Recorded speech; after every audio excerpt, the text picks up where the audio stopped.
उत्तर प्रदेश के एक छोटे से गांव में एक पुराने और विशाल तालाब का नाम पूरे इलाके में खौफ का कारण बन गया था। यह तालाब अपनी सुंदरता के लिए कभी जाना जाता था, लेकिन समय के साथ यह खौफनाक घटनाओं का केंद्र बन गया। ग्रामीण इसे पनडुब्बी यानी जल दानों का तालाब कहते थे। इस तालाब के आसपास के लोग इसे अपशकुन मानते थे। कहते हैं कि जो भी इस तालाब में तैरने, नहाने या मछली पकड़ने जाता वो कभी लौट कर नहीं आता।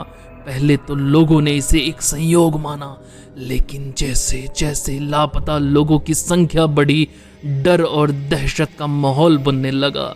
नमस्कार दोस्तों, स्वागत है आपका भूत होते हैं यूट्यूब चैनल पर। इस चैनल के माध्यम से आप सुनेंगे रूह को कपा देने वाली हॉरर कहानियां, जो न केवल वास्तविक होंगी बल्कि आप लोगों द्वारा ही भेजी गई होंगी। तो आइए सुनते हैं आज की इस कहानी को। कहानी की शुरुआत करीब 2 दशक पहले हुई थी। गांव के कुछ युवा लड़के गर्मी के दिनों में तालाब में तैरने गए। वे सभी अच्छे तैराक थे, लेकिन उनमें से 2 लड़के अचानक तालाब के बीच से गायब हो गए। उनका शरीर भी कभी नहीं मिला। गांव के लोगों ने इसे एक दुर्घटना मानकर भूलने की कोशिश की, लेकिन कुछ दिनों बाद तालाब में मछली पकड़ने गए एक बुजुर्ग मछुआरे का शव किनारे पर मिला। उसके शरीर पर गहरे निशान थे जो किसी इंसान या जानवर के काटने जैसे लग रहे थे। इन घटनाओं के बाद गांव में अफवाहें फैलने लगी कि तालाब में कोई दानव रहता है। बुजुर्गों ने कहना शुरू किया कि यह पनडुब्बी नाम का जल दानव है जो इंसानों की बलि लेता है। दहशत इतनी बढ़ गई कि लोग तालाब के पास जाने से भी डरने लगे।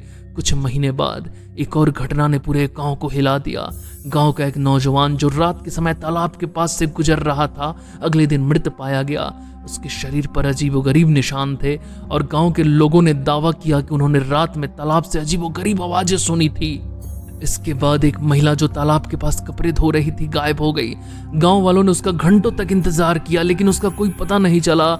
लोग अब पूरी तरह से तालाब को शापित मानने लगे थे, क्योंकि वो महिला दिन में ही गायब हो गई थी।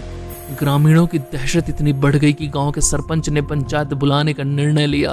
पंचायत में चर्चा हुई कि इस तालाब के कारण गांव का जीवन अस्थिर हो गया है। लोगों ने सुझाव दिया कि या तो इस तालाब को पूरी तरह से बंद कर दिया जाए या इसे भरकर समतल भूमि बना दिया जाए। कई लोग इस बात से सहमत हुए कि तालाब को भरने से ही समस्या का हल निकलेगा। कुछ दिनों बाद गांव के सभी लोगों ने मिलकर तालाब को मिट्टी और रेत से भरने का काम शुरू किया। यह काम आसान नहीं था, क्योंकि तालाब बहुत गहरा और बड़ा था, लेकिन गांव के सभी पुरुष, महिलाएं और बच्चे इस काम में जुट गए। तालाब को भरते समय भी कुछ विचित्र घटनाएं घटी। कई लोगों ने महसूस किया कि तालाब के अंदर से अजीब आवाजें आ रही थी। एक बार तो मिट्टी डालने वाले कुछ मजदूरों ने कहा कि उन्होंने तालाब के पानी में एक छाया देखी, लेकिन इन घटनाओं के बावजूद गांव वालों ने काम जारी रखा।